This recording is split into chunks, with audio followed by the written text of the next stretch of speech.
খাবারে মাছি বসলে সেই খাবার খাওয়া উচিত নয় কেন জানো? আজকে আমি একটা ভিডিও দেখে তো অবাক, আমি তো এই কারণটা জানতাম না।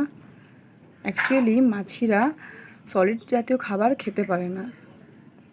তো তারা কি করে, তারা নিজেদের সুরের মাধ্যমে সেই খাবারের মধ্যে একরকম রাসায়নিক পদার্থ দেয় বা বমি করে।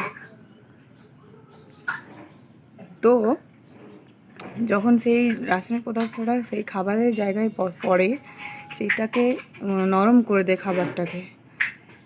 তো যখন তারপর নরম হওয়ার পর সেটা সুরের সাহায্যে সেই রসটা শুষে খায় মাছিতে।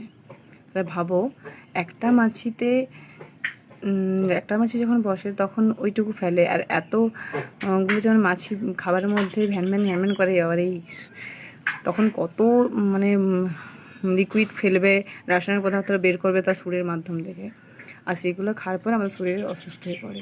তো এই জন্যই মাছি বসা খাবার কখনোই খাওয়া উচিত নয়। তোমরা কি জানতে আগে এই কারণটা? কমেন্ট করো তো।